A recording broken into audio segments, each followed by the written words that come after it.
elektromagnetik ya. Jadi kita akan menutup chapter magnet dengan pembahasan elektromagnetik ya. Mungkin sedikit kita review ya mengenai materi kita minggu lalu, 2 minggu lalu ya.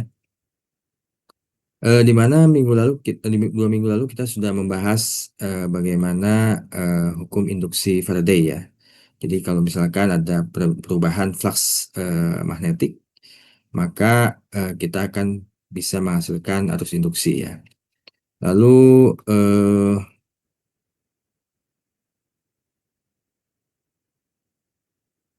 kita juga sudah membahas GGL gerak ya, dan bagaimana eh, kita bisa menjelaskan ya perbedaannya dengan GGL biasa ya, GGL gerak yang kita bisa menggerakkan eh, konduktor di sini ya dengan perubahan flux magnetik. Di situ juga ada arus induksi, dan kita juga membahas hukum Lenz ya, di mana ini yang menjelaskan tanda minus ya. Jadi dia hukum Lenz ini menyatakan bahwa arus induksi dalam suatu loop itu akan memiliki arah yang menentang perubahan flux magnetik yang melalui area yang dilingkupi oleh loopnya. Jadi dia akan selalu eh, bertentangan ya dengan sumbernya. Lalu kita juga sudah bahas perbedaan medan listrik yang induksi ya non konservatif dibandingkan dengan medan elektrostatik yang dihasilkan oleh muatan yang diam. Lalu kita juga sudah membahas terkait dengan aplikasi ya, aplikasi dari eh, fenomena induksi ya, dan juga eh, hukum induksi Faraday dan lainnya ya yang sudah kita bahas beberapa minggu ini, yaitu generator dan motornya. Mana kita bisa menghasilkan arus bolak-balik, dan juga kita juga bisa menghasilkan arus DC ya. Lalu kita juga membahas arus eddy ya, di mana arus eddy ini ya arus pusaran ya atau arus melingkar ya, yang dihasilkan ya dari induksi eh, perubahan flux magnetiknya. Selain itu kita sudah membahas induktansi dan energi yang tersimpan dalam medan magnet ya. Jadi kita sudah membahas semuanya nih, hampir semuanya terkait dengan eh, medan magnet nih. Sebelum kita masuk ke materi kita mengenai elektromagnetik, apakah ada pertanyaan? Mudah-mudahan kalian sudah bisa memahami konsepnya ya. Dan ini juga eh, banyak kaitannya juga dengan kehidupan kita sehari-hari yang belakangan ini ya, kita mendapatkan musibah ya di apa namanya KRL ya. Itu fenomena yang berkaitan dengan mata kuliah ini ya. Sangat berbahaya ya kalau misalkan kalian mencoba melintas rel kereta api ya.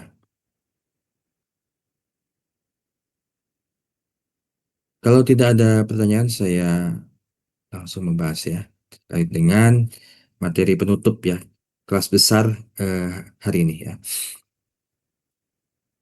Eh, kita akan membahas yang dinamakan arus perpindahan ya. Jadi sebelum kita bahas arus perpindahan ini, saya akan menjelaskan sedikit ya kenapa kita harus membahas arus perpindahan. Jadi sebagaimana kita membahas sebelumnya, kita membahas hukum ampere ya, hukum ampere ya. Di mana hukum ampere sebagaimana kita bahas, kalau misalkan kita ingin ya mengukur dengan menggunakan medan magnet dengan menggunakan hukum ampere, maka kita harus melihat dulu kondisinya ya. Kondisinya di mana distribusi arusnya itu harus simetris ya. Nah, ada suatu kontradiksi ya, di mana ketika Maxwell ya, ataupun mungkin ilmuwan lain gitu ya, yang dia mencoba untuk mengukur gitu ya, atau memverifikasi ya. Intinya dia melakukan atau membuat set eksperimen di mana dia menggunakan kapasitor ya, untuk mengisi muatan gitu ya. Nah, eh,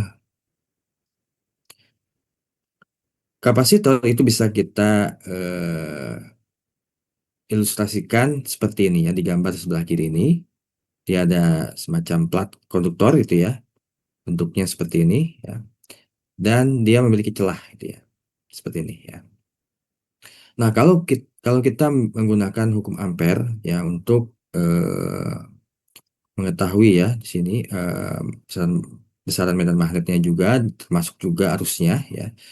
Maka di sini ada kontradiksi ya, di mana kalau misalkan kita menggunakan hukum ampere ya, di mana kita menetapkan lintasan amperian di sini ya. Ini ada yang apa namanya garis putus-putus ini adalah lintasan amperian ya. Sebenarnya di sini adalah magnet medan magnet yang apa namanya yang dihasilkan ya dari arus ini. Ketika si kawat ini ya dia melalui lintasan ini ya lintasan amperian ini dan dia menembus ya menembus permukaan di sini yang permukaan S1 di sini, maka kita bisa dengan jelas ya menggunakan hukum ampere bahwa arusnya itu bisa kita ukur ya. Mungkin kalian masih ingat hukum ampere ya, integral ya ds ya mu O dikalikan I ya. Jadi kita bisa mendapatkan medan magnetnya juga dan juga arusnya gitu ya. Kalau misalkan kita kasusnya di sini gitu ya, maka kita akan dapat dengan jelas arus itu ada gitu ya. Nah, tapi kalau misalkan kita buat lintasan yang lain ya, lintasan yang lain di mana kita menggunakan bukan lintasan tapi permukaan ya, permukaan yang dilalui oleh si si kawat ini ya, atau si plat konduktor ini.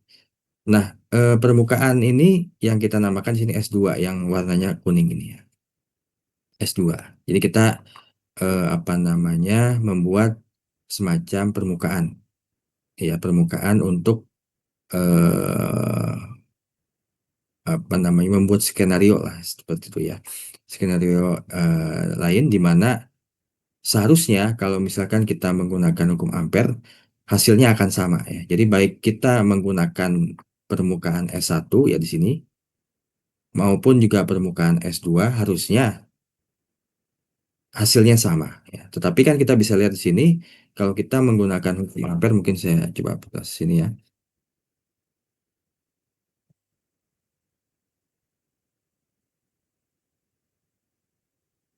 Ya di sini ya. Maka di titik sini kan ada celah ya. Maka berdasarkan hukum ampere, kalau misalkan arusnya tidak ada di sini gitu ya, maka hasilnya nol. Sedangkan di sini hasilnya adalah ada, ada nilainya, ada besarannya, ada arusnya. Maka ini adalah kontradiksi ya, kontradiksi dari hukum ampere dari persamaan ini. Seharusnya dia nilainya sama ya, karena dia apa namanya sebagaimana teori ya,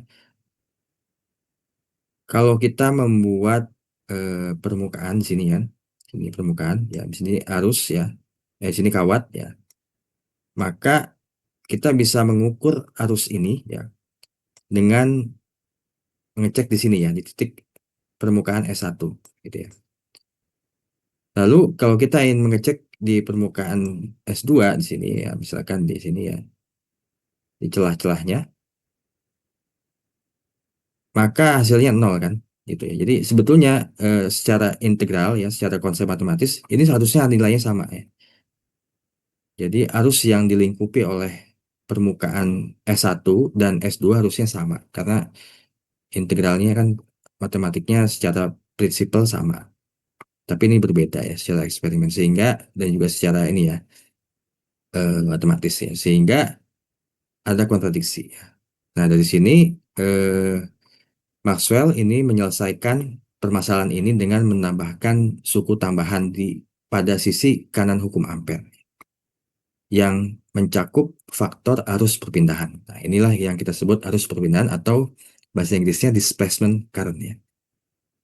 Di mana Arus perpindahan ini didefinisikan sebagai ini ya, permitivitas ruang hampa epsilon 0 lalu dikalikan dengan laju ya, perubahan flux listrik terhadap waktu ya. Nah, ini adalah definisi arus perpindahan. Nah, kenapa kita harus menggunakan definisi arus perpindahan ini? Karena tadi ya, untuk menyelesaikan kontradiksi. Artinya sebetulnya arus perpindahan ini sebetulnya bukan berarti arusnya berpindah gitu ya. Harusnya ada perpindahan arus ya, tapi sebetulnya lebih arus perpindahan itu adalah ini ya, perubahan flux medan listrik ya terhadap waktu. Jadi di sini ada medan listrik ya, perubahan medan listrik yang terukur ya, di mana dia akan menghasilkan arus perpindahan. Gitu ya.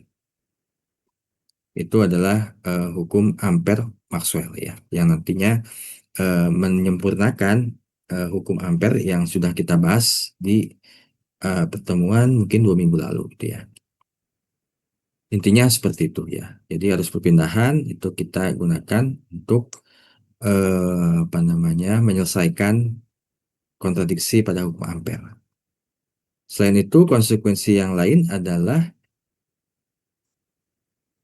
kita pertama sudah mempelajari bahwa perubahan flux magnetik akan menghasilkan arus induksi. Dan berdasarkan hukum Ampere Maxwell ini, dan secara eksperimental juga ya, ternyata perubahan flux medan listrik juga menghasilkan apa namanya arus ya. Dan nanti kan dia akan menghasilkan medan magnet juga gitu ya. Jadi saling berkaitan ya antara medan listrik dan medan magnet yang ujungnya karena yang saat perubahan flux menghasilkan arus induksi, perubahan arus induksi menghasilkan medan magnet juga, sehingga dia menghasilkan kontinuitas ya, kontinuitas. Makanya kita membahas gelombang elektromagnetik yang merupakan nantinya apa namanya hasil dari eh, osilasi medan listrik dan medan magnet ya, yang nanti kita akan bahas secara detail ya.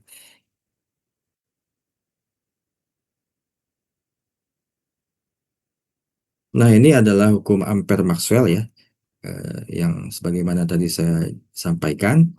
Jadi kita menambahkan di sebelah kanan itu tidak cuma arus, tapi ditambahkan arus perpindahan ya di sini.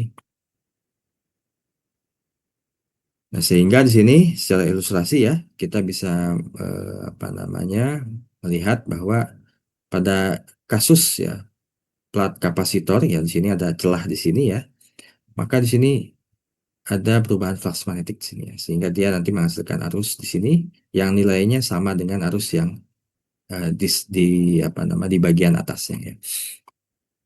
Lalu flux listrik yang melalui permukaan es itu diberikan oleh formula berikut ini ya, sebagaimana kalian sudah pelajari ya di apa namanya medan listrik ya, di mana di sini A adalah luas plat kapasitor dan E adalah besarnya medan listrik ya di antara plat-platnya, dan Q adalah muatan pada plat kapasitor itu ya. Sehingga di sini medan listrik bisa kita gunakan juga ya formula E sama dengan Q dibagi epsilon 0 dikalikan A ya, di mana epsilon 0 di sini permitivitas ya. Permitivitas medan listrik ya di sini. Di mana permitivitas itu sebagaimana di sini ya, permitivitas ruang hampa ya. Ini menggambarkan besarnya ya atau ukuran kemungkinan ya medan apa namanya terciptanya medan listrik eh, di ruang hampa ya di sini.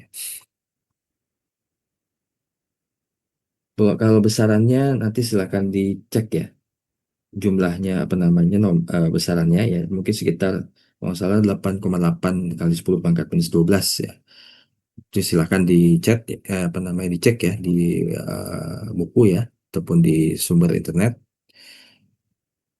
Nah, kalau misalkan kita definisikan medan listrik adalah Q sama dengan permitivitas Q dibagi permitivitas dikalikan luas, maka arus perpindahan yang melalui permukaan ini ya, permukaan ini adalah ini ya, dq per dt ya. Jadi sebetulnya arus perpindahan sebagaimana yang tadi saya sampaikan adalah perubahan, sebetulnya intinya adalah perubahan flux medan listriknya terhadap waktu. Nah, arus perpindahan yang melalui permukaan es tadi akan tepat sama dengan arus konduksi dalam kawat yang terhubung ke kapasitor ya. Jadi dengan mempertimbangkan permukaan es, kita dapat mengidentifikasi arus perpindahan sebagai sumber medan magnet ya, pada batas permukaan itu. Arus perpindahan ini berasal dari medan listrik yang berubah terhadap waktu, sehingga kita bisa mengambil kesimpulan bahwa medan magnet dapat dihasilkan tidak hanya oleh arus konduksi, tetapi juga oleh medan listrik yang berubah terhadap waktu. Sebagaimana tadi saya sampaikan ya, arus menghasilkan medan magnet, ya, eh, lalu perubahan medan magnet dia juga menghasilkan arus induksi, dan medan magnet juga dapat dihasilkan dari perubahan medan listrik terhadap waktu. Jadi itu membentuk yang dinamakan gelombang elektromagnetik. Sebelum kita bahas gelombang elektromagnetik, kita akan apa namanya menjelaskan sedikit mungkin ya terkait dengan persamaan Maxwell ya.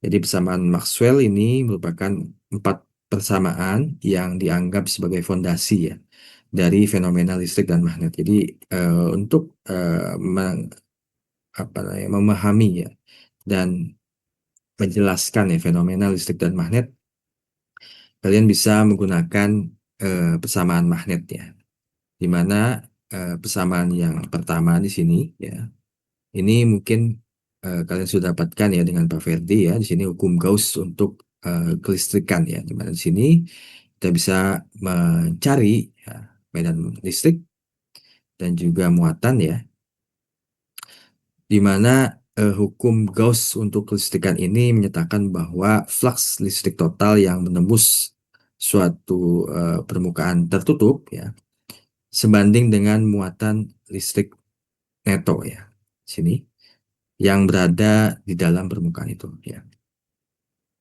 Ini untuk hukum Gauss kelistrikan. Lalu kita juga membahas hukum Gauss untuk kemagnetan ya, di mana persamaan ini menyatakan bahwa flux magnetik neto yang menembus suatu permukaan tertutup akan selalu bernilai nol ya.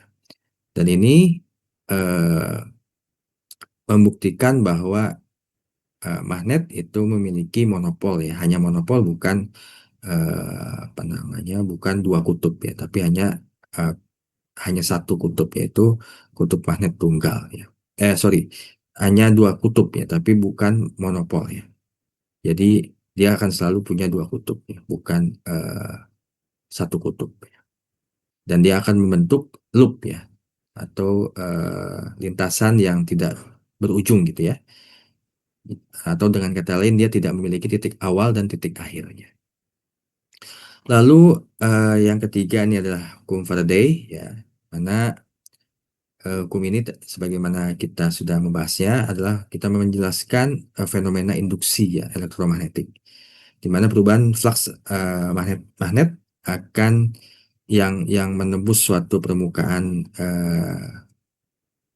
akan menginduksi atau menciptakan sebuah medan listrik ya di sepanjang lintasan tertutupnya ya. Ini adalah hukum induksi Faraday. Dan yang terakhir yang kita bahas hari ini adalah hukum Ampere-Maxwell ya. Mana hukum Ampere-Maxwell ini adalah hukum yang apa namanya memfinalisasi ya hukum Ampere yang sebelumnya kita sudah bahas, di mana hukum Ampere yang versi awal itu memiliki kelemahan karena dia tidak memperhitungkan arus perpindahan ya. Sampai sini ada pertanyaan terkait dengan persamaan Maxwell dan fenomena listrik dan magnet ya.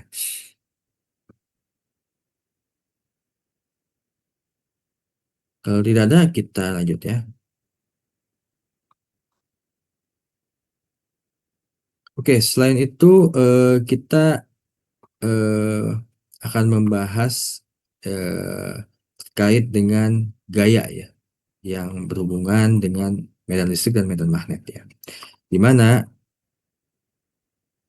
Kalau misalkan ada suatu apa namanya suatu titik ya di dalam suatu ruang di mana di situ ada medan listrik dan medan magnet, maka kita bisa mengukur gaya yang bekerja pada suatu partikel yang bermuatan dengan menggunakan hukum gaya Lorentz.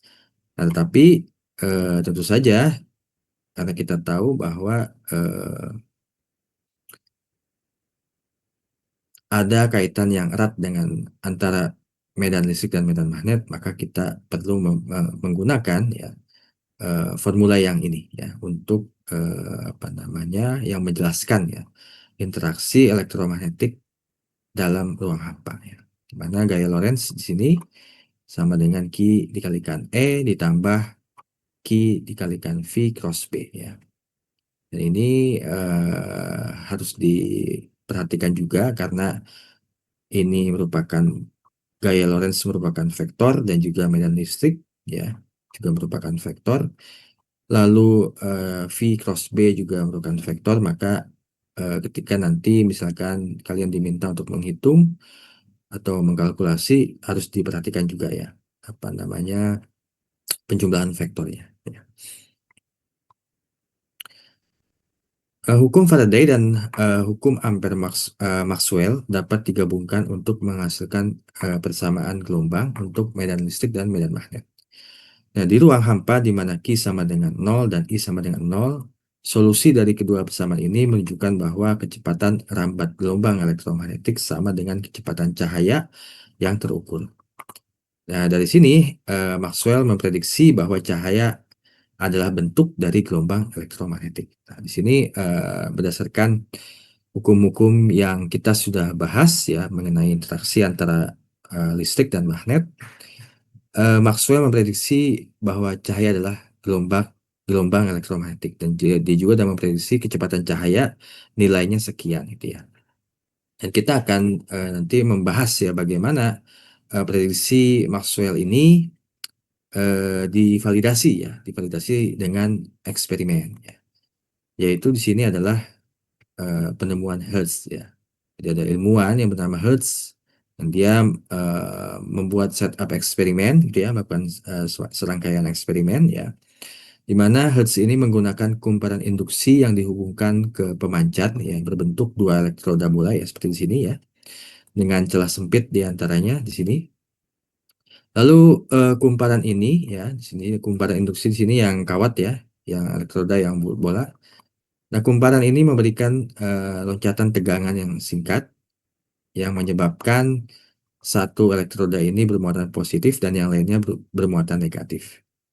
Nah, percikan listrik terjadi ketika medan listrik di sekitar elektrodanya cukup kuat untuk mengionisasi udara. Ya, di sini ada udara yang dia terionisasi ya, sehingga dia ini ya apa namanya mengion yang menghasilkan muatan, sehingga dia menghasilkan konduktivitas tinggi dan osilasi pada frekuensi yang sangat tinggi. Nah, gelombang elektromagnetik dipancarkan pada frekuensi ini sebagai akibat dari osilasi muatan bebas dalam rangkaian eh, pemancar ya di sini ya.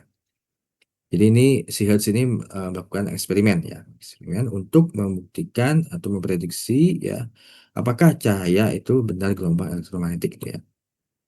Dan juga apakah apa namanya eh, fenomena sebelumnya ya yang diprediksi oleh Maxwell juga eh, apakah apa namanya valid itu ya termasuk juga kecepatan cahaya. Tapi di sini kita akan membahas bagaimana eh, apa namanya keberadaan gelombang elektromagnetik itu dapat dideteksi ya. Nah, ketika ada tadi ya, ada osilasi muatan bebas di sini yang diakibatkan dari tadi ya hasil medan listrik yang mengionisasi udara yang dia masukkan. Nah, di sini ada konduktivitas. Osilasi ini ya yang muncul ini dapat dideteksi ya dengan menggunakan loop kawat tunggal dengan celah receiver di sini ya penerima yang ditempatkan di sini. Jadi ada eh, loop kawat lain gitu ya yang digunakan sebagai pemancar gitu ya. Nah, loop penerima ya. loop penerima ini memiliki induktansi dan kapasitansi eh, sendiri ya, serta frekuensi alami osilasi. Dalam eksperimen ini, eh, percikan listrik itu teramati pada elektroda penerima di sini ya. Ketika frekuensinya di setel sesuai dengan frekuensi pemancarnya. Sehingga dari sini, karena yang satu bisa memancarkan, yang satu bisa menerima, kalau frekuensinya sama, maka secara eksperimental, ya, secara empiris, Hertz berhasil membuktikan keberadaan gelombang elektromagnetik yang mana diprediksi oleh Maxwell ya, di sini ya. Jadi kalau Maxwell dia menggunakan teori ya berdasarkan persamaan-persamaan yang ada dan apa namanya yang fenomena-fenomena yang dia juga amati ya secara eksperimental. Tapi di sini Hertz berhasil membuktikan keberadaan gelombang elektromagnetik ya. Nah, sekarang kita akan membahas ya bagaimana bentuk ya gelombang elektromagnetik ya. Bentuk di sini maksudnya untuk memudahkan kita gitu ya untuk menjelaskan ya secara fisika ya fenomena atau bentuk fisik gelombang elektromagnetik sehingga kita bisa apa namanya menjelaskan fenomena gelombang elektromagnetik ya. Nah, sifat-sifat gelombang elektromagnetik dapat kita turunkan dari persamaan Maxwell ya, di mana kita mengasumsikan bahwa vektor medan listrik dan medan magnet dalam gelombang elektromagnetik dia memiliki perilaku ruang waktu tertentu yang sederhana, tetapi dia konsisten dengan persamaan Maxwell. Jadi kita bisa menggambarkan gelombang elektromagnetik di mana medan listrik dan medan magnet pada suatu sumbu di sini ya, dia saling tegak lurus. Nah, kondisi ini kita namakan sebagai gelombang terpolarisasi linear. Nah, selain itu kita mengasumsikan bahwa besar medan listrik dan besar medan magnet hanya bergantung pada koordinat X dan waktu ya T di sini. Dan dia tidak bergantung pada koordinat Y atau Z. Dan di sini kita bisa lihat gelombang elektromagnetik bidang ya di sini atau gelombang elektromagnetik datar ya di sini, di mana kita bisa memvisualisasikan ya secara mungkin secara ini ya bentuk gelombang elektromagnetik di mana dia adalah medan listrik dan medan magnet yang saling tegak lurus gitu ya, yang dia berosilasi gitu ya. Dan arah osilasinya tegak lurus juga dengan arah dari apa namanya osilasinya ini tegak lurus juga terhadap arah rambatnya atau arah cahayanya, ya. Arah gelombangnya ya, atau arah kecepatannya di sini. Ini yang kita apa namanya yang kita gunakan ya untuk visualisasi gelombang elektromagnetik ya. Sebetulnya cukup kompleks ya untuk apa namanya nanti eh, menjelaskan ya sifat-sifat gelombang elektromagnetik termasuk juga ketika kita ingin mengukur kecepatannya ya, di mana kecepatan cahaya ya. Tapi kita bisa mendapatkan itu sebetulnya dengan menurunkan persamaan Maxwell ya, yang sudah kita tadi bahas ya. Kalau kita bisa menurunkan dengan apa namanya secara matematis ya, eh, dengan apa namanya dengan konsep diferensial kalkulus ya, tapi di sini kompleks ya, sehingga saya tidak mencantumkannya dalam slide ya, tapi bisa kalian pelajari ya, bagaimana kita bisa menurunkan suatu persamaan Maxwell ini ya, sehingga kita nanti bisa dapatkan rumus atau hubungan kecepatan cahaya ya.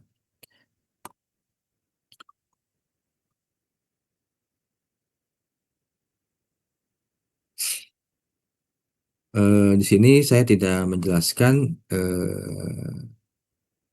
apa namanya eh, penurunan rumusnya ya, rumus kecepatan cahayanya, tapi sebetulnya dari penurunan persamaan Maxwell itu bisa kita dapatkan eh, formula ya, hubungan ya, kecepatan cahaya ya. Dan cahaya adalah ini adalah hubungan ya. yang kita dapatkan dari penurunan rumus persamaan Maxwell ya. Mana kecepatan cahaya itu akan sama dengan 1/akar dari mu O dikalikan epsilon nol ya. Ini mu O itu permeabilitas ruang vakum ya. Lalu eh, epsilon nol adalah permitivitas ruang hampa ya, sebagaimana tadi saya sampaikan. Nah, hasilnya ini itu akan sama dengan besaran kecepatan cahaya ya, 3 kali 10 pangkat 8 meter per second ya. Nah, hubungan ini tadi sebagaimana saya sampaikan bisa kalian pelajari ya eh, di textbook ya, kalau misalkan kalian berminat ya. Ini karena sangat matematis ya. Ini silakan tapi ini finalnya ini, silakan kalian bisa apa namanya gunakan ya.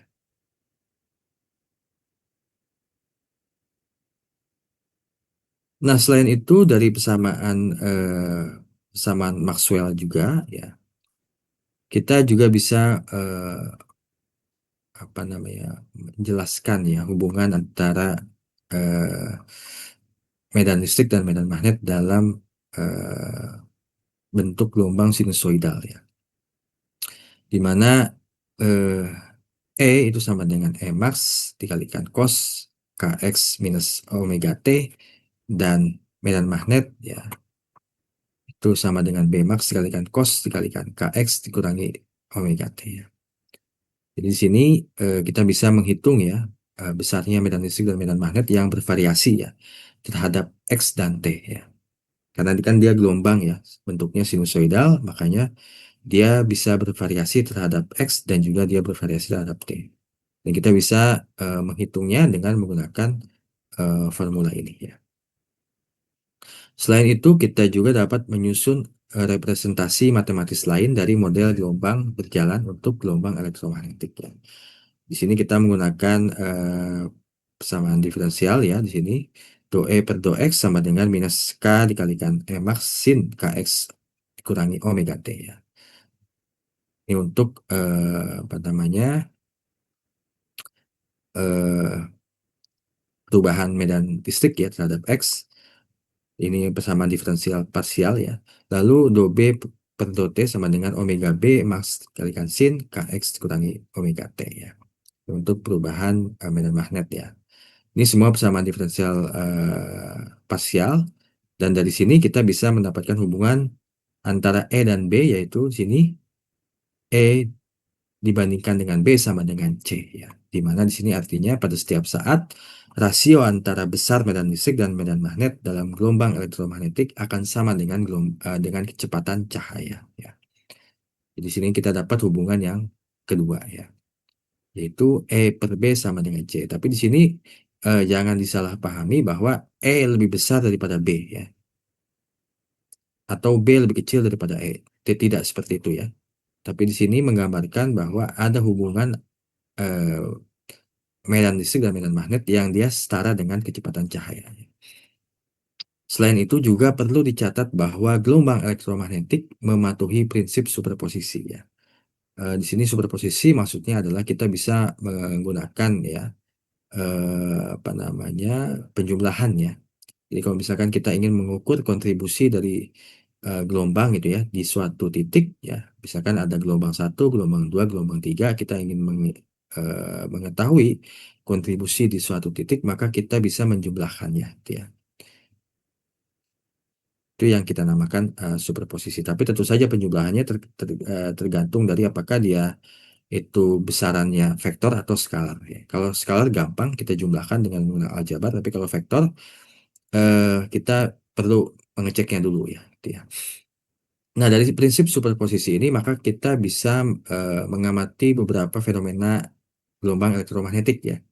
Ketika satu gelombang dia berinteraksi dengan gelombang lainnya gitu ya, yang nanti kita akan jelaskan. Ya mungkin kalian juga sudah pernah mendapatkan fenomena itu ya, di mana kita bisa mendapatkan apa namanya interferensi ya, konstruktif ya, ataupun interferensi destruktif ya. Jadi ada yang gelombang satu ditambah gelombang dua dia saling menguatkan, ada yang gelombang satu ditambah gelombang dua dia saling meniadakan. Nah itu adalah prinsip superposisi ya. Intinya penjumlahan kontribusi dari beberapa sumber ya.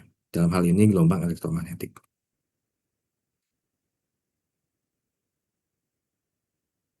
Oke, sekarang kita sudah membahas ya bagaimana eh, hubungan medan listrik dan medan magnet ya, dan juga kecepatan cahaya ya, di mana berdasarkan teori dan eksperimen kita sudah bisa menyatakan bahwa cahaya adalah gelombang elektromagnetik ya.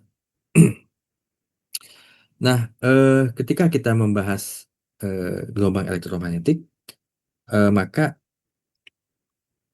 kita bisa juga menganggap bahwa gelombang elektromagnetik ini juga dia membawa energi, jadi bisa membawa energi ya. Jadi oleh karena itu sangat penting bagi kita untuk eh, mempelajari atau memahami bagaimana gelombang elektromagnetik ini membawa energi ya dari satu sistem ke sistem lainnya atau dari suatu tempat ke tempat lainnya. Nah, dari situ kita bisa menggunakan istilah di sini vector pointing ya, yang disimbolkan oleh huruf S kapital ya. Di mana vector pointing atau vektor S ini adalah laju transfer energi oleh gelombang elektromagnetik ya, di mana dia kita definisikan sebagai 1 per mu dikalikan E cross B ya. Nah, besaran vektor pointing ini menunjukkan laju energi yang melewati suatu luas permukaan per satuan waktu ya. Dengan permukaan tersebut tegak lurus terhadap arah rambatan gelombang. Oleh karena itu, besaran S menyatakan daya persatuan luas atau berhubungan juga dengan intensitas gelombang elektromagnetik. Yang harus kalian garis bawahi bahwa arah vektor pointing akan selalu searah ya dengan arah perambatan gelombang ya di sini ya. Di sini arah eh, kita lihat di sini bentuk apa namanya eh, model sederhana dari gelombang elektromagnetik. Ada medan listrik ke atas, medan listrik ke arah sumbu Y positif, medan magnet ke arah sumbu Z positif, dan di sini kecepatan atau arah cahayanya di sini C ya ke arah sumbu X positif, maka besaran arah vektor pointinya juga akan sama dengan arah perambatan gelombang. Di sini kecepatannya. Nah, dalam sistem SI, satuan dari vektor pointing adalah juru per S kalikan persegi ya, atau sama dengan eh, W per M pangkat 2 ya. Atau dengan formula lain, kita bisa mendapatkan atau menghitung besarnya vektor pointing atau laju energi yang apa namanya melewati suatu permukaan gitu ya. Itu E pangkat 2 dibagi mu dikalikan C atau sama dengan C B pangkat 2 per mu ya. Sini E adalah medan listrik, mu adalah permeabilitas vakum, C kecepatan cahaya ya, B adalah medan magnetnya.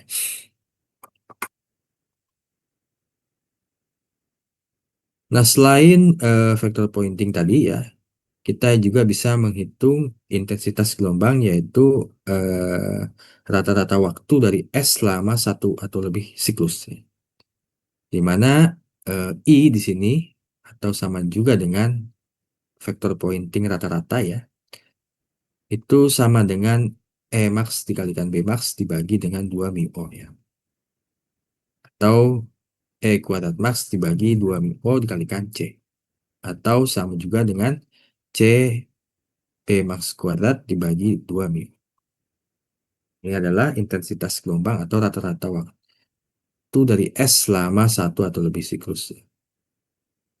Selain itu, ada energi persatuan volume yang terkait dengan medan listrik atau densitas energi sesaat atau kerapatan energi. Ini bisa kita dapatkan dengan formula setengah permitivitas ruang hampa dikalikan E pangkat 2 ya. Selain itu juga ada densitas energi sesaat yang terkait dengan medan magnet ya. Di mana UB sama dengan E per C dikuadratkan dibagi dengan 2 mu. Nah, sehingga dari sini kita bisa mendapatkan hubungan atau formula yang lain di mana UB sama dengan UE ya, itu sama dengan setengah kalikan permitivitas ruang hampa E pangkat 2 sama dengan B pangkat 2 dibagi dengan 2 mu O. Nah, ini terkait dengan kerapatan energi ya, medan listrik dan medan magnet. Nah, densitas energi sesaat yang terkait dengan medan magnet dalam gelombang elektromagnetik sama dengan densitas energi sesaat yang terkait dengan medan listrik. Jadi dia sangat berhubungan, saling berhubungan ya. Oleh karena itu, dalam suatu volume tertentu, energi terdistribusi secara merata di antara kedua medan. Ya, jadi dia akan se, apa namanya, terdistribusi secara rata di antara kedua medan. Densitas energi sesaat total adalah jumlah dari densitas energi yang terkait dengan medan listrik dan medan magnet. Jadi kita bisa menjumlahkan kerapatan energi total ya, di mana dia penjumlahan dari kerapatan atau densitas energi yang terkait dengan medan listrik ditambahkan densitas energi yang terkait dengan medan magnet. Sehingga di sini kita bisa mendapatkan kerapatan energi totalnya adalah permitivitas ruang hampa E pangkat 2 sama dengan juga dengan B pangkat 2 dibagi mu. Nah, selain itu kita juga bisa menghitung energi rata-rata persatuan volume dari gelombang elektromagnetik ya.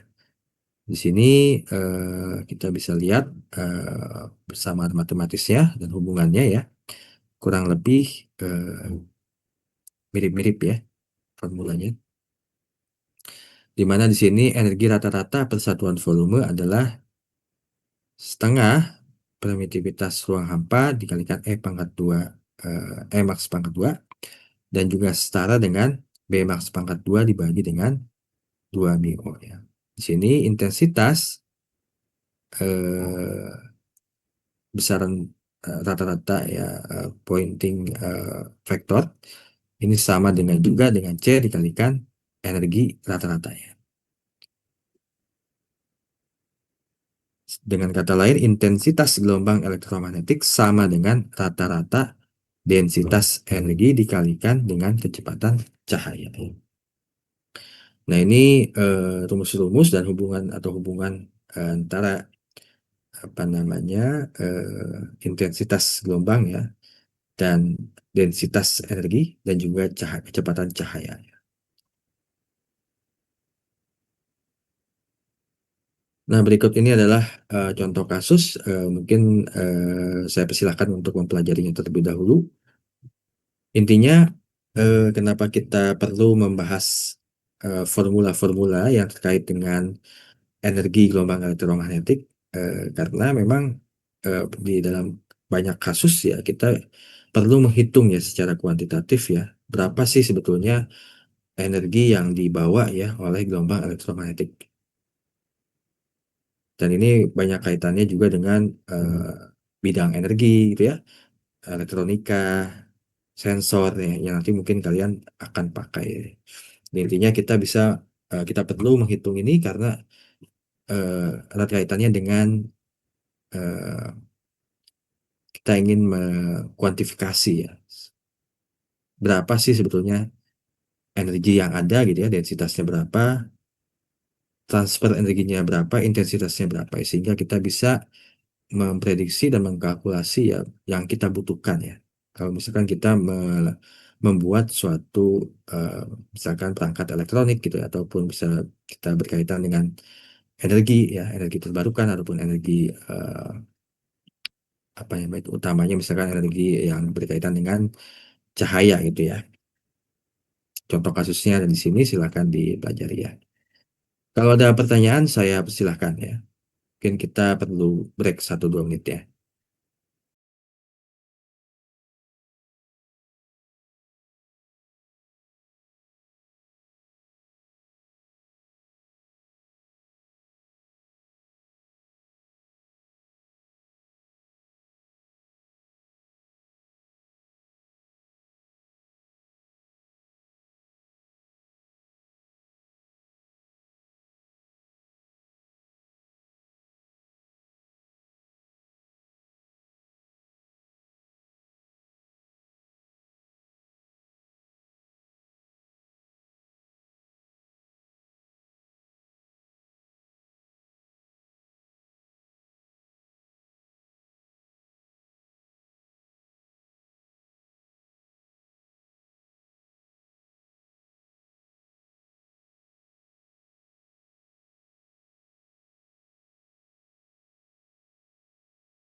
Oke, kalau tidak ada kita lanjut ya.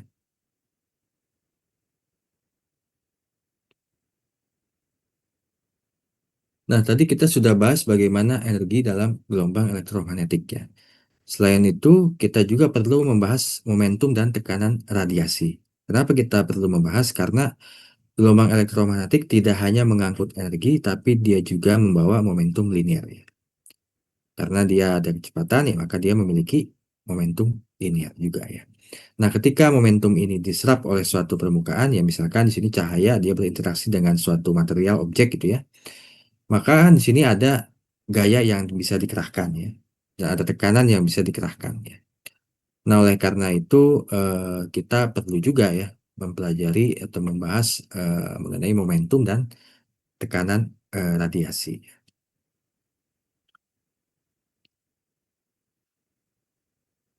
Nah, dalam pembahasan ini kita asumsikan bahwa gelombang elektromagnetik jatuh tegak lurus ke permukaan dan mengangkut total energi ya. Di sini kita lambangkan TER ya ke permukaan dalam selang waktu delta T. Di sini Maxwell menunjukkan bahwa jika permukaan menyerap seluruh energi yang datang dalam selang waktu tersebut, maka total momentum P yang ditransfer ke permukaan memiliki besar P sama dengan total energi ya dibagi dengan C, atau di sini adalah penyerapan sempurna ya. Jadi intinya di sini eh, karena gelombang elektromagnetik juga dia bisa mengerahkan gaya ya, sehingga dia bisa eh, apa namanya memberikan tekanan pada suatu objek yang disentuhnya gitu ya, atau yang dilaluinya. Maka di sini kita perlu membahas dan ada beberapa kondisi juga ya. Di sini yang pertama kita asumsikan dia tegak lurus ya, tegak lurus dalam permukaan dan dia mengangkut total gitu ya. Dan kalau misalkan diserap semuanya, maka di sini kita namakan penyerapan sempurna. Contoh pada kasus ini adalah gelombang elektromagnetik dia menyentuh atau mengenai ya suatu permukaan atau objek yang misalkan bendanya itu atau objeknya itu berwarna hitam gitu ya. Sehingga seluruh energi dari cahaya tadi diserap ya. Jadi momentumnya itu yang dipindahkan ya ke permukaan benda objek tadi itu akan sama dengan energi yang ditransfer dibagi dengan kecepatan cahaya.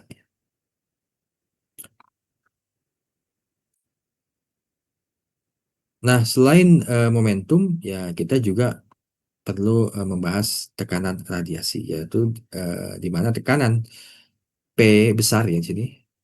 Kalau momentum P kecil ya, kalau di sini tekanan P besar yang diberikan pada permukaan didefinisikan sebagai gaya persatuan luas. Di sini kita bisa mendapatkan ya hubungan matematisnya. Tekanan radiasi adalah 1/A dikalikan eh, perubahan energi yang ditransfer terhadap waktu dibagi dengan C ya. Karena ini terkait dengan gaya ya. Atau 1/C dikalikan laju energi ya yang ditransfer terhadap waktu dibagi dengan luas ya. Nah, di sini eh, bagian DT per DT kapital per DT atau di sini laju perubahan energi yang ditransfer terhadap waktu adalah laju energi yang tiba di permukaan persatuan luas, dengan kata lain di sini besaran vektor Poynting. Oleh karena itu, tekanan radiasi P pada permukaan yang kasusnya ini menyerap sempurna gelombang elektromagnetik itu adalah P sama dengan S dibagi C ya. Atau besaran pointingnya, vektor pointingnya dibagi dengan kecepatan cahaya. Tapi ini kalau kasusnya adalah penyerapan sempurna tadi ya, kalau objeknya dia misalkan benda yang berwarna hitam pekat, kita berikan cahaya itu ya, cahaya menyentuh atau mengenai objek yang berwarna hitam tadi, kita bisa menggunakan kasus formula ini ya untuk menghitung berapa tekanan radiasi yang diberikan ya dan juga momentum yang eh, apa namanya ditransfer ya dari cahaya ke objek itu ya. Lalu ada kasus yang lain di mana kasusnya itu jika permukaan merupakan pemantul sempurna seperti cermin dengan gelombang jatuh tegak lurus, maka momentum yang ditransfer ke permukaan dalam waktu delta t adalah dua kali lipat. Ya ini karena momentum yang ditransfer oleh cahaya datang adalah eh, P sama dengan total energi yang ditransfer dibagi dengan kecepatan cahaya dan momentum yang ditransfer oleh cahaya yang dipantulkan juga. Jadi momentum yang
Recording in progress.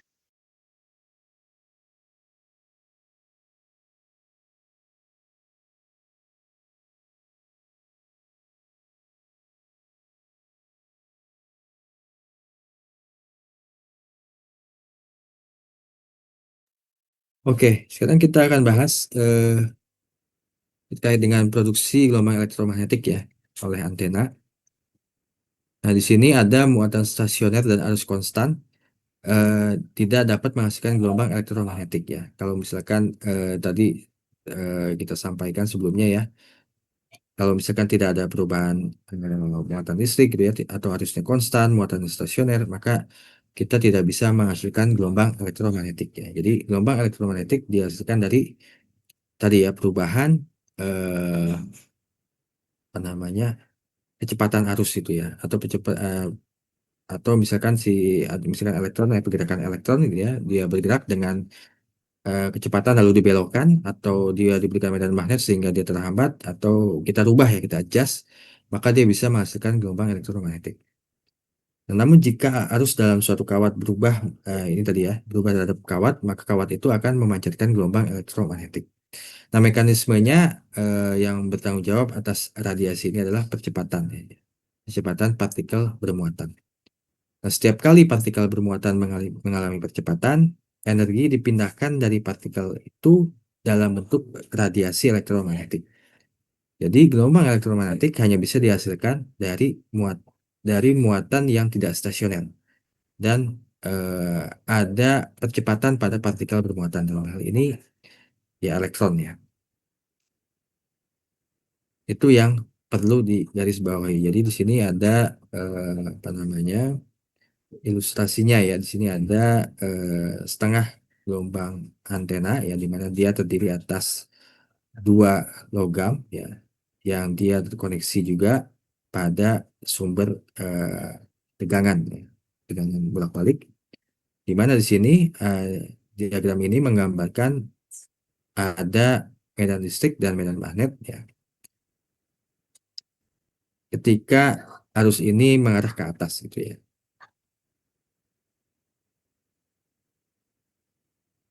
Nah, ini apa namanya ilustrasinya ya, ilustrasinya terkait dengan produksi ya gelombang elektromagnetik oleh antena ya. Jadi di sini ada medan magnet yang dihasilkan, ada juga eh, medan listrik yang dihasilkan. Dan di sini kita bisa lihat ada vektor pointing S yang dia mengarah radial keluar ya, yang menunjukkan bahwa energi mengalir menjauhi antena pada saat itu, ya.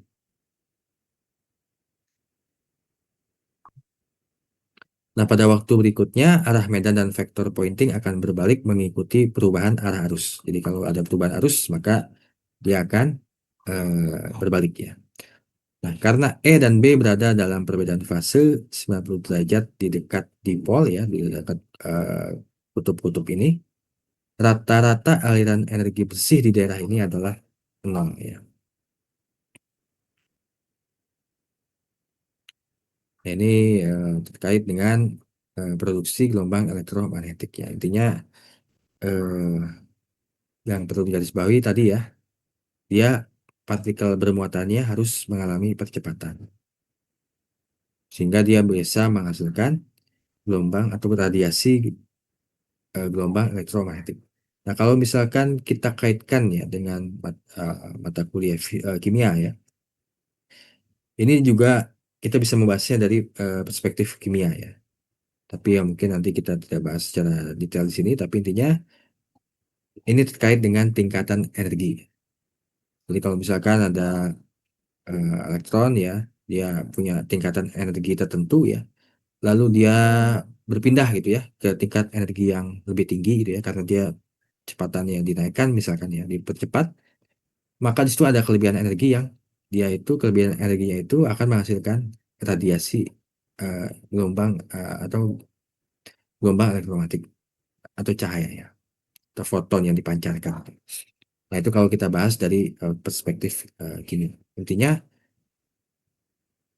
kita bisa menghasilkan dengan mempercepat partikel bermuatan.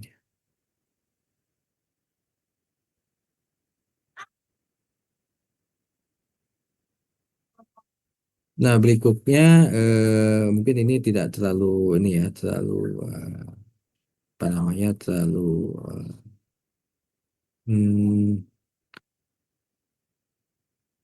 sebetulnya ketika kita membahas dipol mungkin perlu kita menggunakan simulasi ya supaya lebih jelas. Tapi intinya di sini eh, apa namanya ada energi yang dipancarkan sebetulnya dari produksi gelombang elektromagnetik ini dan dia sifatnya kan tadi memancar ya radial gitu ya. Kalau misalkan kita apa namanya kalau misalkan ada antena gitu ya kan makanya antena itu pemancar radio itu ya kan dia menggunakan antena maka kalau dia tidak memancar ya tidak ada energi yang dipancarkan kan tidak mungkin gitu ya bisa tertangkap gitu ya di rumah-rumah ya. Kalau kita misalkan nonton TV ya dengerin radio kan dia harus ada energi yang dipancarkan ya. Nah, pada jarak yang jauh dari dipol, ya tadi ya, sangat jauh, sumber radiasi ini berasal dari induksi kontinu medan listrik oleh medan magnet yang berubah terhadap waktu, serta induksi medan magnet oleh medan listrik yang berubah terhadap waktu. Ya. Medan listrik dan medan magnet yang dihasilkan dengan cara ini berfase sama dan bervariasi dengan 1/R, itu jari-jarinya. Akibatnya terjadi aliran energi keluar secara kontinu ya. Nah, ini makanya yang eh, sebelumnya tadi saya sampaikan, karena medan listrik dan medan magnet sangat berkaitan satu sama lain ya, dan dia kontinu sehingga dia menghasilkan gelombang elektromagnetik. Kalau dia fasenya sama ya dalam hal ini, ya, puncak-puncak gelombangnya itu sama ya posisi dan waktunya, maka ya dia akan menghasilkan aliran energi yang secara kontinu gitu ya.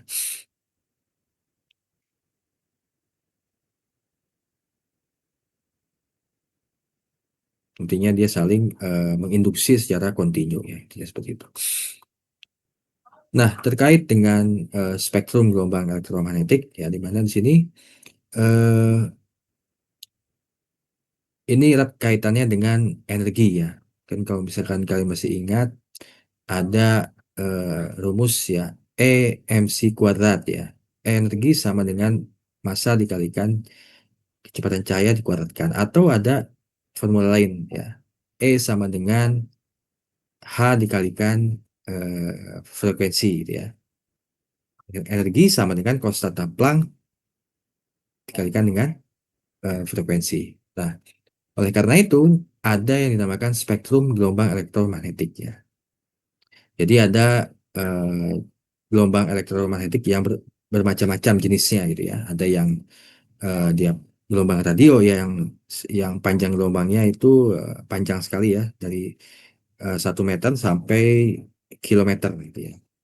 Atau ada gelombang cahaya gelombang jenis gelombang elektromagnetik infrared ya, yang tidak kita bisa lihat secara nyata ya dengan mata kita. Ada yang visible light ya, cahaya tampak yang bisa kita lihat ya. Cahaya tampak itu yang kita bisa lihat sehari-hari ya, cahaya putih yang dia itu kalau misalkan ditembuskan ke prisma dia akan menghasilkan pelangi ya, warna pelangi.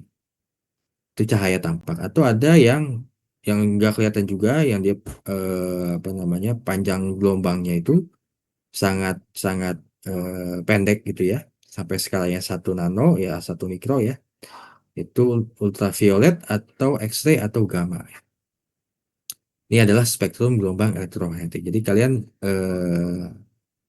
harus ya mungkin hafal ya yang terkait dengan spektrum gelombang elektromagnetik. Jadi kenapa harus dihafal? Karena ini erat kaitannya juga dengan energi ya.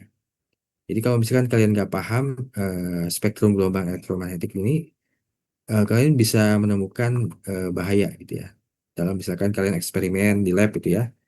Bagi kalau misalkan kalian menggunakan laser gitu ya, infrared atau X-ray ya, bagi alat-alat yang laboratorium ataupun alat-alat yang kesehatan itu kan ada yang menggunakan X-ray gitu ya. Kenapa kita nggak boleh banyak-banyak X-ray gitu ya? Karena di sini dia kita bisa lihat bahwa eh, panjang gelombangnya ini eh, apa namanya sangat pendek gitu ya. Jadi osilasinya itu dalam satu waktu itu sangat banyak. Makanya frekuensinya sangat tinggi. Dan kata lain di situ energinya makin tinggi kan. Karena energi sama dengan H dikalikan F ya, frekuensi. Frekuensi semakin tinggi maka energi semakin tinggi ya. Oleh karena itu sangat berbahaya bagi kita kalau berinteraksi dengan jenis gelombang elektromagnetik yang seperti ini ya. Tapi kalau cahaya tampak ya aman-aman aja ya, karena kita energinya relatif lebih lebih aman bagi kita, bagi tubuh kita gitu ya. Lalu kenapa juga kita bisa menggunakan, kalau kita kita menggunakan gelombang elektromagnetik dengan panjang gelombang yang sampai 1 kilometer nih, gelombang radio AM ya, FM ya. Kenapa? Karena kita ingin menjangkau yang jauh gitu ya. Kalau kita menggunakan gamma rays ya nggak mungkin, karena sangat pendek panjang gelombangnya. Jadi kalian harus istilahnya menghafal ini ya, spektrum gelombang elektromagnetik ya. Sampai sini ada pertanyaan? Satu lagi ya, terkait dengan polarisasi, refleksi, dan refraksi. Tapi sebetulnya itu cuma apa namanya review aja ya, cuma review ya. Kalau tidak ada, saya lanjutkan ya,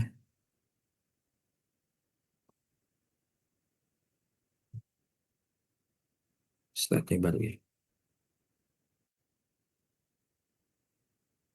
Oke, jadi sebagaimana tadi saya sampaikan, gelombang elektromagnetik, cahaya adalah gelombang elektromagnetik ya. Dimana kalau misalkan kita ambil contoh kasus cahaya ya, maka ada fenomena di mana ketika cahaya dia berinteraksi dengan objek ya, ada fenomena yang dinamakan refleksi ya, refraksi dan juga polarisasi gitu ya.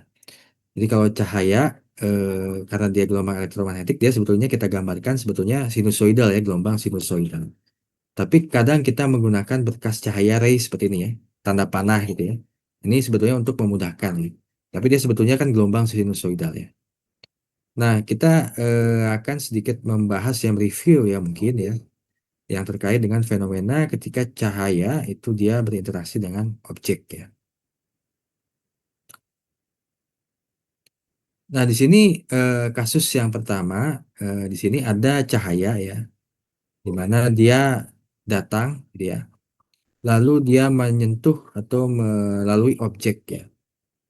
Nah, ketika cahaya tadi mencapai batas dua medium, ya, misalkan di sini ada medium yang pertama itu misalkan udara, lalu di sini ada air gitu misalkan ya, maka perjalanannya akan terpecah gitu ya. Jadi ada sebagian cahaya yang memantul kembali ke medium asal atau refleksi, dan juga sebagian lain bisa menembus masuk ya refraksi ya seperti ini ya. Dan dia membentuk suatu sudut ya, sudut datang, sudut pantul dan juga sudut bias ya. Nah, kalau misalkan dia itu memantul, maka kita bisa katakan dia eh, mengalami refleksi ya. Kalau dia menembus masuk ke dalam medium air misalkan di sini dan dia membelok, kita sebut sebagai refraksi ya. Dan terkait itu ada yang dinamakan hukum Snellius ya. Snell ya, hukum Snell. Di mana di sini kita bisa menggunakan hukum Snellius untuk refraksi ya. Dan hukum pemantulan itu akan sama ya. Di mana theta 1 akan sama dengan theta 2 ya. Theta aksen 1 ya. Lalu untuk hukum Snellius yang berhubungan dengan pembiasan atau refraksi, N1 dikalikan sin theta 1 sama dengan N2 dikalikan sin theta 2 ya. Di mana di sini theta 1 adalah sudut datang, theta 2 adalah sudut ketika dia mengalami pembiasan. N1 adalah eh, apa namanya indeks medium yang pertama, N2 adalah indeks medium yang kedua ya. Atau di sini indeks bias ya. Di mana indeks bias adalah suatu konstanta tanpa dimensi yang menunjukkan seberapa besar medium memperlambat laju cahaya dibandingkan dengan ruang hampa.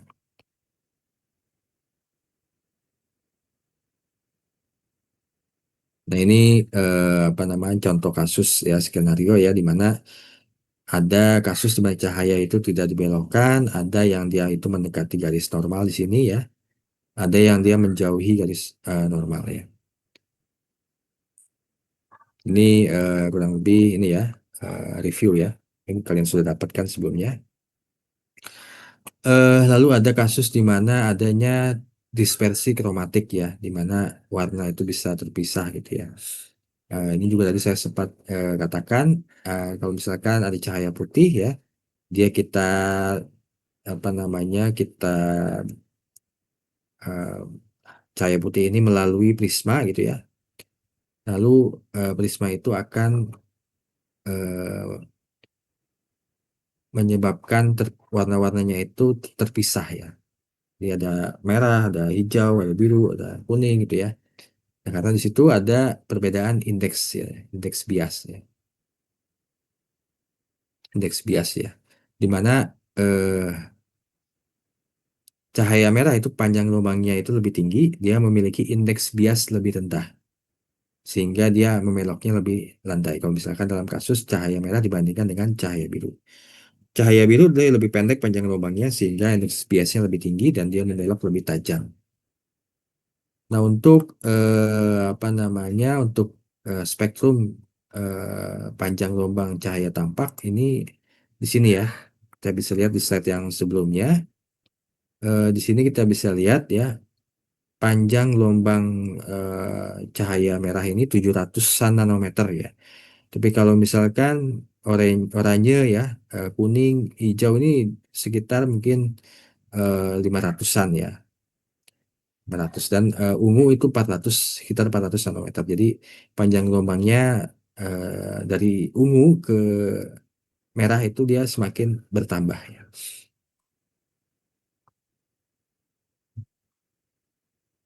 Lalu ada kasus lain ya, di mana di sini cahayanya terjebak ya. Jadi misalkan di sini ada cahaya mencoba keluar dari medium padat ya. Dan di sini indeks bias 1 lebih besar daripada indeks bias 2 pada sudut yang sangat miring ya. Maka di sini sinar bias akan terus menjauhi garis normal sehingga akhirnya sejajar dengan antarmuka ya. Dan melewati titik itu cahaya akan terperangkap sepenuhnya gitu ya. Jadi tidak keluar gitu ya. Sesuaikan dengan sudutnya gitu ya. Nah, terkait itu kita bisa mendefinisikan sudut kritis ya, di mana sudut kritis bisa kita dapatkan dengan formula ini ya, sin inverse N2 dibagi N1 ya. Jadi sudut kritis ya, di mana dia sudut di mana dia minimum ya, dia akan dipantulkan ke seperti ini ya.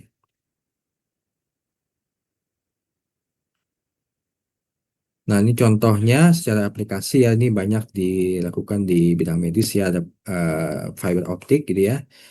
Di sini fiber optik ini ada inti berindeks tinggi yang dibungkus oleh material lain yang berindeks bias lebih rendah ya. Di sini ada inti ya, di sini sekitar mungkin 1,58 di dalamnya ya.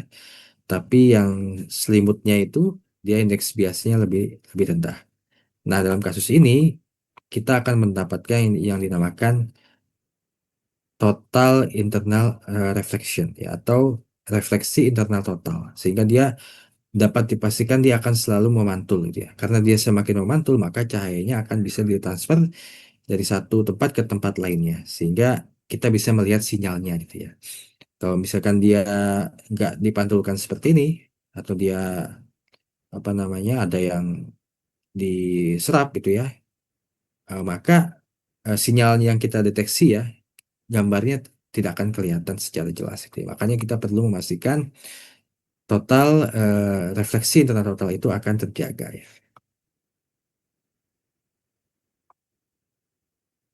Lalu ada yang dinamakan cahaya tak terpolarisasi ya. Atau sini cahayanya ini, kalau misalkan di sini ada sumber cahaya, maka cahaya akan tersebar gitu ya ke segala arah gitu ya. Dan ini kita namakan isotropik ya. Jadi dia pada suatu ruangan ya, isotropik ya, dia akan sama gitu ya, segala arah gitu, memancar ke segala arah. Nah, ini yang kita namakan cahaya tidak terpolarisasi. Nah, kalau misalkan dan kita bisa mengadjust ya cahaya yang tadinya tidak terpolarisasi menjadi polarisasi ya. Jadi kita apa namanya, membuat si cahaya ini osilasinya dia hanya ke satu arah aja, misalkan seperti ini ya. Sejajar aja dengan bidang kertas misalkan ya. Ini kita buat polarisasi ya. eh Kenapa kita perlu polarisasi? Karena eh, kadang kalau misalkan cahayanya itu eh, menyebar ke segala arah gitu ya, maka sinyal yang kita deteksi misalkan dalam kasus apa namanya, mikroskop gitu misalkan ya, akan kabur gitu ya, nggak jelas. Tapi kalau kita polarisasi, kita akan dapatkan sinyal yang kita inginkan gitu ya, sehingga kita membutuhkan polarisasi cahaya gitu ya. Nah, polarisasi bisa kita lakukan melalui refleksi juga ya. Sini antar muka medium bertindak sebagai filter alami. Nah, ketika cahaya tidak terpolarisasi itu memantul, maka komponen cahayanya dipisahkan. Jadi ini salah satu cara untuk melakukan polarisasi ya. Ada cara yang lain. Lalu ada yang dikenal sebagai sudut Brewster ya. Sini jika cahaya datang pada sudut Brewster ya, sinar pantul dan sinar biasa membentuk sudut tepat 90 derajat. Nah, jadi sudut tertentu itu yang kita namakan adalah sudut Brewster dan dia akan memastikan sinar pantul dan sinar biasnya membentuk sudut tepat 90 derajat. Ini yang kita namakan sudut Brewster. Bagaimana caranya kita mendapatkan sudut Brewster ya atau theta B di sini adalah tangan inverse N2/N1. Dan ini diturunkan dari hukum Snellius yang tadi kita bahas. Aplikasinya ini ada kacamata anti silau ya. Di sini ada apa namanya eh, cahaya ya yang dia mungkin lebih dominan cahaya merahnya gitu ya. Eh, Lalu kita menggunakan apa namanya kacamata anti silau ya untuk apa namanya mempolarisasi cahaya gitu ya secara horizontal gitu ya. Sehingga kita bisa pastikan di sini apa namanya sudut pantul dan sinar biasanya membentuk tepat 90 derajat. Nah, ini ringkasannya ya di sini eh, kait dengan cahaya dan interaksinya dengan objek ya. Jadi kalau misalkan kasusnya itu refraksi ya dipantulkan, kita bisa menggunakan persamaan N1 sin theta 1 sama dengan N2 sin theta 2, di mana cahaya bisa memantul atau mengalami pembiasan. Nah, untuk refleksi internal total ya, kita bisa menggunakan sudut kritis ya, sin inverse N2/N1 ya, di mana di sini kita bisa memastikan cahaya ini akan memantul ya. Dia tidak mengalami pembiasan. Lalu untuk sudut Brewster ya, kita menggunakan polarisasi ya.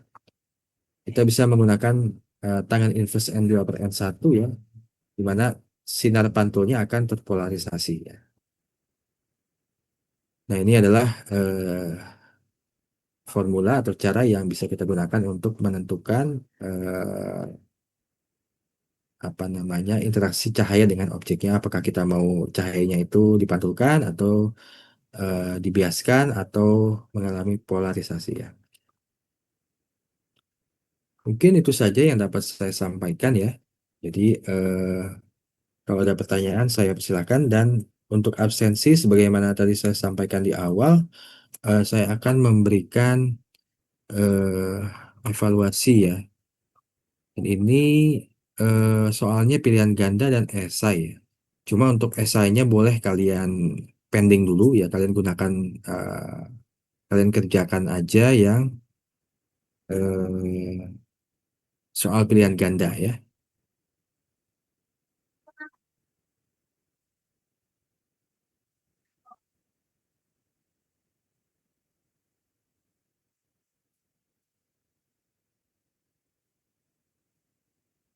Jadi silakan dikerjakan yang soal pilihan gandanya terlebih dahulu sampai jam berapa ya? 9 11.30 ya. 11.30. Lalu kalau misalkan belum selesai untuk soal esainya kalian bisa kerjakan sampai minggu depan gitu ya. Buat latihan kalian aja ya. Ada pertanyaan sebelum kalian mengerjakan soal pilihan ganda?